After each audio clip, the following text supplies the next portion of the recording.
program is proudly sponsored by Amiga Foods. In Greece, our traditions are passed down through the generations. We learn about the important things in life, respect for family, and a passion for food. In Australia, my home, we keep these traditions alive. That's unbelievable. Meet adorable characters and witness their migration stories, driven by struggle, love, and gratitude. You bring here your sister, we can marry. No macareo. Share experiences, culture, and the secrets of our traditional recipes. Join us at the dinner table and enjoy It's All Greek to Me.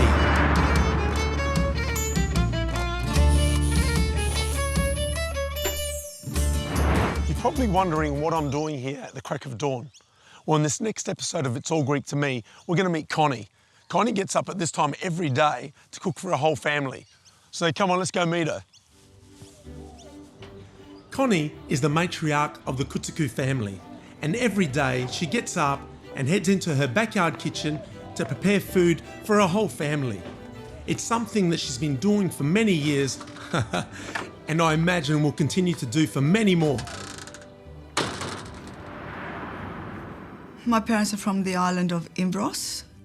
The island was known as Imbros for millennium, but in the early 1920s it was changed, its name was changed to Gökçeada, which is now a part of Turkey.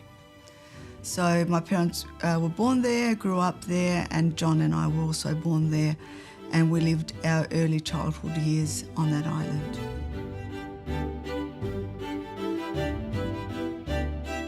Certainly on the island it was very traditional.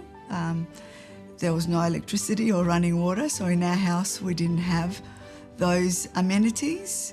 We were bathed in a tub and we used kerosene lamps for light. So my mum comes from a family of 8 brothers and sisters. My grandparents were from the village of Skinudi. And so they were considered a very wealthy family. She grew up there, and then my grandfather needed her to go and look after the animals, and so that's what she needed to do. And that was expected for children.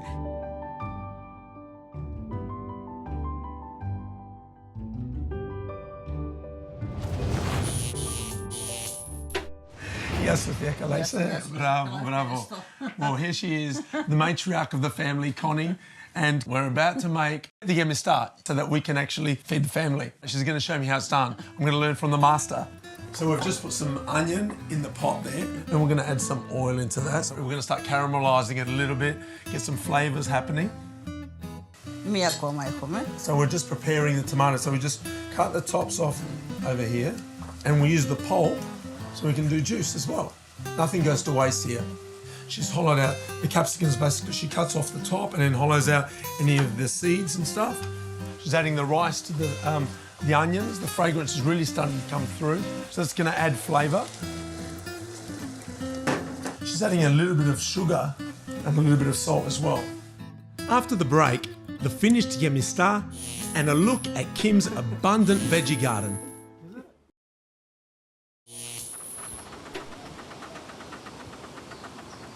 So Connie has basically chopped up all the pulp by hand from the tomato, so nothing goes to waste, as we said a little bit earlier. And now she's going to slowly add all of these ingredients. So she's about to put the tomato pulp into that mix, some raisins, pine nuts, a touch of sugar, we've got some salt, ground pepper, a little bit of chilli. I like this, I love chilli. And she's chopped up a combination of a bit of dill and mint, which she's going to add as well. Now, all of these, there's no exact measurement. This is to taste. So this is the talent that these amazing ladies have. Now comes the fun part. We're going to stuff the tomatoes and capsicums. And then we go with the lids. Then we just top them up. Doesn't matter which lid is which, as long as it fits reasonably well. Put 1 cup of water into this, just to give it a bit of juice so it starts to actually cook. But the tomatoes are going to leave a little bit of juice as well when they cook. So let's go cover it up. We put a bit of baking paper on top so that it creates a film between the foil and the product that we're going to eat. Because that aluminium foil sometimes will react to what it is that you're going to eat. So this is the way we do it. About an hour for it to cook, and then we take them out and cover it and put it in there for about a half an hour again. They'll caramelise over the top and give it nice colour. Okay. Beautiful. Bravo, Sofia. Well done. My grandfather passed away when my father was very, very young. And so my dad had to step up and look after the family at the age of 6. You know, at times there was no option, as that you had to go out and work for the family.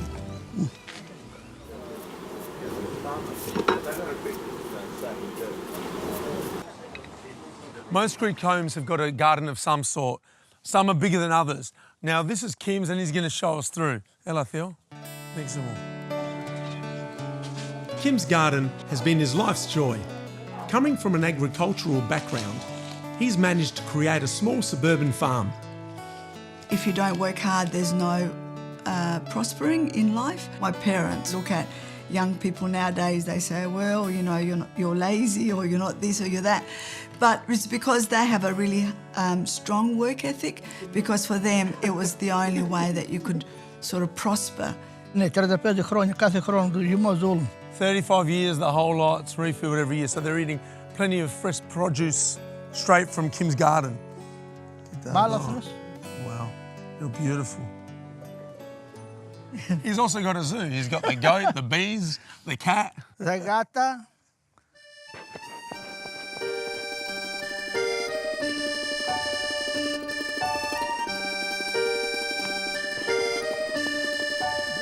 Once my grandparents left, my mum was pestering my father, you know, to make a decision about, well, where does our future lie? Where are we going? He says, well, you know, I want to stay here. I've got the animals and I've got this and I've got that. And of course, for my dad, it was very difficult because he didn't know what the new world held for him. It's a good boy. Huh? Connie's just shown us how to do the best yemista. Yemista? Yemista. My mum makes excellent yemista. But do you think she's shown me? Don't ask for a recipe. Nothing. I'm never there in the morning when she does them. I'm never present. I don't deserve the recipe. I don't know what it is, but she has never given me the recipe nor shown me. Well, mate, we just made it, mate. No, I reckon I've got to see this episode just to find out how to make yemista. All right. Meanwhile, what do you got here? Well, it smells like a cake. It looks like a cake. It looks like a cake. Hopefully it tastes like a cake, man. Look, I reckon we're going to make a kolokithopita, so with yogurt, a yogurt-based cake. Very refreshing. It is. We're going to cream the butter and the sugar. He thinks he knows Correct. everything. That's exactly what we're going to do. Why the yogurt cake? We never waste anything, man. We never waste anything. You got some leftover yogurt, it's an expiry date of tomorrow or the next day. Mate, what do? You make a cake. Let's make a cake. That's it, man. Simple as that, huh? Now, let's slowly add the vegetable oil there. That's it. Let me just... Oh, well done. Put that down. Oh, you keep on going. Keep on going. Isn't he a good boy? Keep on going. It's okay. That's all right. Soon we'll be doing the scene from Ghost. Let me do that for you. I reckon let's put that lemon rind with some zest there. Fantastic. Let's put the baking powder slowly. Baking powder. Just add it in slowly. We'll combine it slowly. Let's mix it in first. It works better when you turn it on. Yeah, no, I'm doing this on purpose. It doesn't so go... we don't get... I don't want to dirty you. You're wearing a nice colour there, We don't look Nicola. like Scarface. That's right. Let's add these eggs one by one. Oh, look at that. The one-handed, he thinks he's a fancy chef. That's Look, good. I'm not even looking. Oh, well done. Huh? I would love to put the yogurt in first, mate. Slowly. There we Fantastic. We're just about done. What we might do with the flour is put it in slowly. Maybe use a spoon. That's the way. Oh, you can tell I've done this before. You can. Huh? I can't hide it. That's looking really good. We're going to just finish it off to make sure it's smooth. Over here. There, hang on. Let me plug you in. Let me plug. Hello. You Hello. all right? I'm fine. That's the way. Well done. There we are, sir. There you go. You can pour this in for me, mate. Can I? Or just we make such a good team, don't we, Nicole? Now, hara. Spread that out evenly. Excellent. Straight in the oven. Let's So, not back there again. one more time. Back there. Let's do it. Yeah, you do it. You do it. Open the door, mate. You do the honours. Go for it. All right. Stand back. After the break, Nico and I taste this fabulous looking cake. Let's do it. This is the opportunity, Yorgo. You've been wanting to do this for years, I know. Let's go. All right. Kolokithopita yogurt cake. This, it looks absolutely perfect. Let's try this thing, mate. Let's try it. Let's try this You thing, know, yeah. hang on. Hang on. I've got an idea. Hang on. Why don't I feed you and you feed me? Come on, let's do it. Let's do it. This is the opportunity, Yorgo. You've been wanting to do this for years, I know. Let's go. This is Open wide. Oh, my Here it comes inside. Can you concentrate? Oh, let's do it again. No. Give me that. Give me that. I want a bit of the edge because I like it. Honestly, fantastic. It's seriously, Try it at home. Do it. it's seriously moist.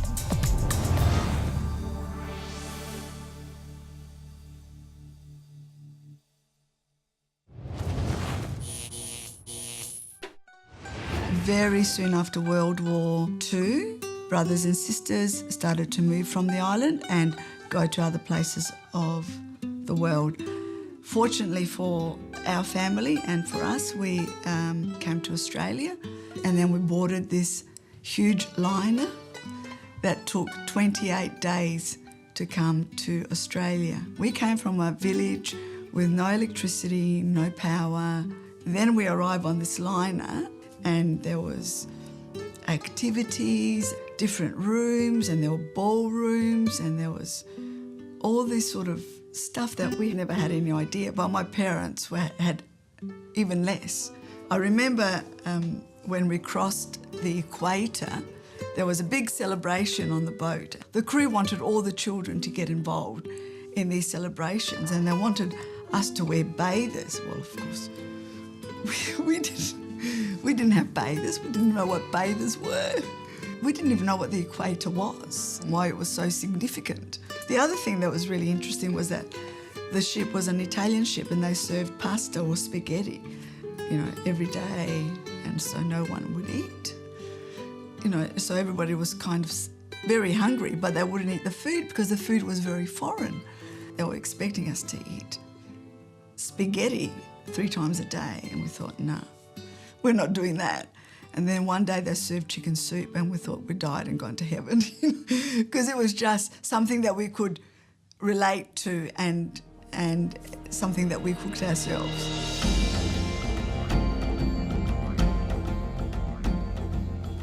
We landed at Outer Harbour on the 18th of October, and there was this just totally foreign world.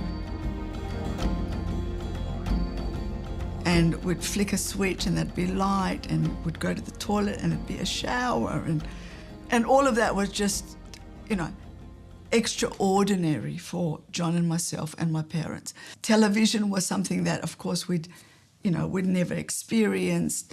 As young kids, I was 7 going on to 8, John was 5. You're resilient. We were resilient and we're adaptable. Yeah, we were pushing the buttons and we had it all under control. The difficulty was for my parents. My father first started working at Chrysler in a production line, and my mum worked in a factory where they made souvenir koalas. And that became a cottage industry for the whole family, stuffing koalas for this factory that my aunties and my mum worked for. That was a family activity. Everybody was involved. So from John, who was 6 years old, to my grandfather and my grandmother. Look, when we first arrived, life was very difficult, but they are grateful and thankful that they've come to a country where it's afforded them peace and safety and opportunity. But also for them, they've had a very settled life.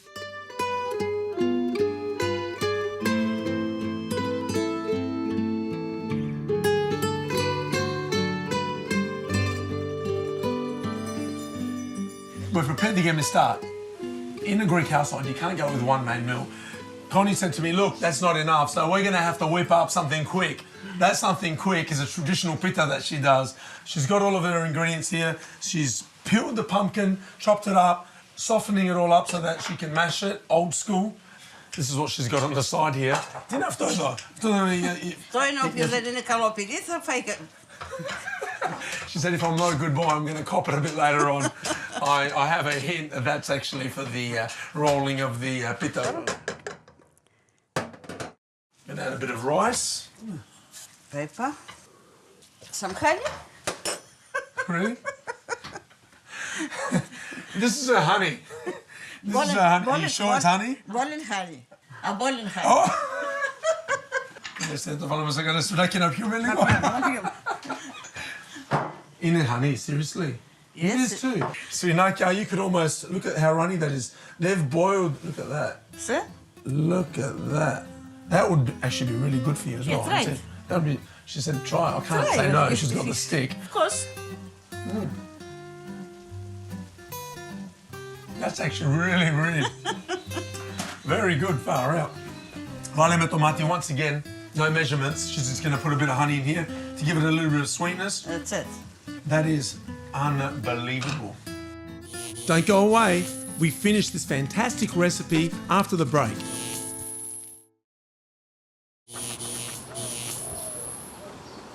We've got the pumpkin mix here ready. It's cooled down off of the stove. We want it to be cool so that we can use it on the dough. We're going to add the 3 eggs in amongst it. Okay, that filling is ready. Now, this is the part that I can't wait to see. We're going to roll out the pastry for the pita. Γυρίζεις έξω να το απλώσεις, έτσι. Bit of flour. This is the stuff that cannot get lost. This is the stuff that we need to learn and keep these things going. 40 χρόνια που είμαι. Really? Μόνο αυτό καμία φορά τα παιδιά. Θα βαράσουμε. This stick she's been using for 40 years. So it's the same stick. This is what it's used for. Her kids luckily have behaved most of the time, so she hasn't had to crack it over any of their heads or anything, you know? That's it. That's it. All right. She's going to get a little bit of oil and then she's going to crumble the feta in amongst it.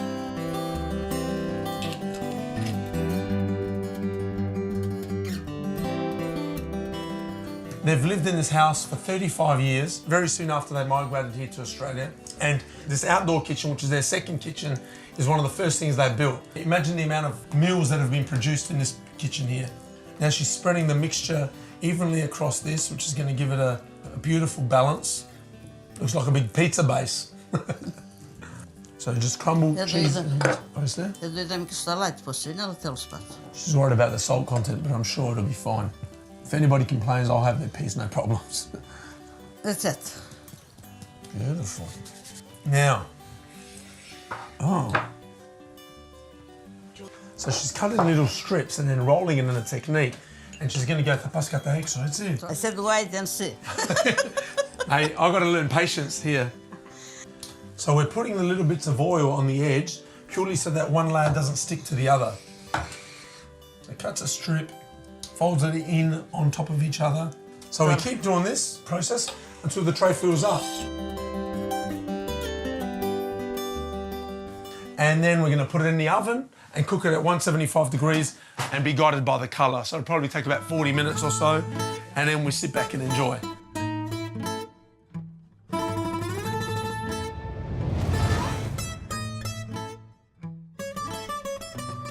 What does it mean to be Greek? It's about the respect of family. It's about the interwoven aspect of religion and traditions and families. The other thing about being Greek is the idea of philotimo. Philotimo, which means support, respect, and be there for people that you care for. And even for people that you don't know, but be there to support and do the right thing. Philotimo is very important.